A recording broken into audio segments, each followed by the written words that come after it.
When a vehicle returns after years of absence, there's always a question: can it live up to its name? With the Gypsy, that name carries weight. For decades it was the symbol of unshakable toughness on Indian roads, equally at home carrying troops across a rocky border road or bouncing through a rally stage in the desert. Now, the 2025 model aims to bring that spirit back, updated just enough to fit modern expectations while keeping its no-nonsense personality. The first thing you notice is that unmistakable stance. It's still upright, still boxy, still with that short, purposeful bonnet and flat panels. This isn't a design that follows trends, it's a design built for visibility, approach angles, and strength. The wheel arches remain large and squared, ready to swallow chunky off-road tires. Small updates like LED headlights, daytime running lights, and stronger bumpers make it look current, but they haven't smoothed out its edges. The Gypsy still looks like a machine that can take a dent and wear it like a badge of honor. Inside, it's still more workshop than lounge. The dashboard is simple, the materials are durable, and the layout is functional above all else. This is a space where muddy boots are expected, not frowned upon. Yet it's not the stripped-out interior of the past. Air conditioning is standard, and in higher trims you might see a compact infotainment screen with Bluetooth and USB charging.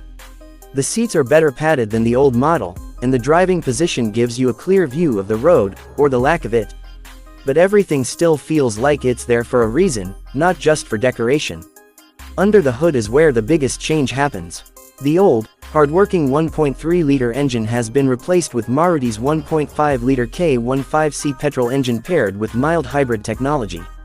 It produces a little over 100 horsepower and around 137 Nm of torque, which, when combined with the Gypsy's relatively light weight, is more than enough for the kind of work it's built for. The mild hybrid system adds a bit of torque assist when needed and helps save fuel during stop-start driving. There's only one transmission, an old-school 5-speed manual, and it's matched with a proper 4-wheel drive system and a low-range transfer case.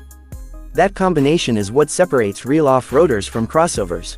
Low range lets you climb, descend, and crawl at speeds where you can place each wheel exactly where you want it. It's the difference between turning back when the trail gets rough and pressing on without hesitation.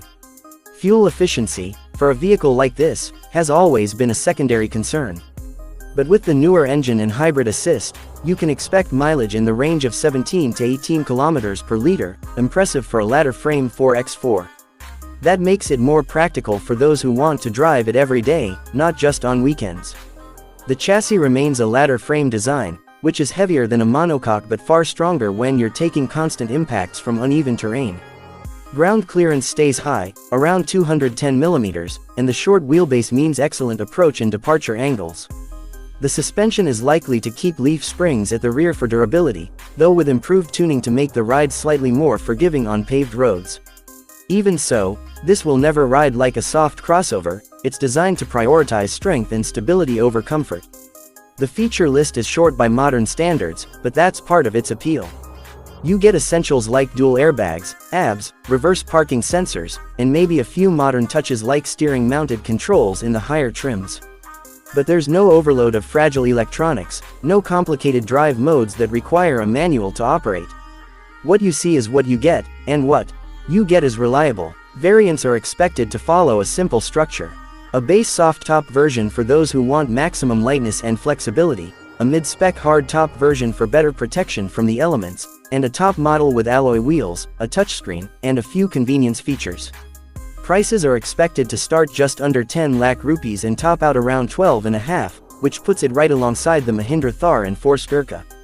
But here's the difference: while the Thar leans toward lifestyle appeal with more comfort and the Gurkha goes for extreme off-road specialization, the Gypsy's strength is in its simplicity. It's the kind of vehicle you can drive across the city during the week and point toward the mountains on the weekend without worrying if it can handle the trip. It doesn't ask for constant attention or expensive parts. If something does go wrong, almost any mechanic in the country can put it right. Driving it will be an experience in itself. The steering will feel heavier, the gear shifts mechanical and direct. You'll feel the texture of the road through the seat and the wheel, which might surprise drivers used to insulated modern SUVs. But that's the connection Gypsy owners love. It makes you part of the process rather than just a passenger. On the trail, you'll notice how the short wheelbase makes it agile, how the low range gives you calm, slow control on steep climbs, and how the sturdy suspension soaks up the kind of punishment that would have most cars crying for mercy. There's also a certain nostalgia at play here. The Gypsy has a history not just as a civilian vehicle but as a workhorse for the armed forces, police, forest departments, and rescue teams. Its reputation wasn't built on marketing, it was built on decades of showing up in the toughest places and getting the job done. The 2025 model is a nod to that history, and for many buyers, that heritage is as much a part of its value as the mechanical specs. It's not for everyone. If your idea of a perfect car is a quiet, plush ride with a dozen driver aids and a long list of luxury features, the Gypsy won't appeal to you. But if you want something you can depend on when the map ends, something you can load up with gear and drive into the wild without hesitation, it's hard to beat. This is a machine built for people who enjoy the drive as much as the destination. If Maruti delivers on what's expected, the 2025 Gypsy could be one of the most authentic and affordable true off-roaders in the country. It's a return to a kind of motoring that's becoming rare, where the driver's skill and the vehicle's mechanical honesty matter more than the number of sensors and screens. For the right person, that's not a limitation. That's the point.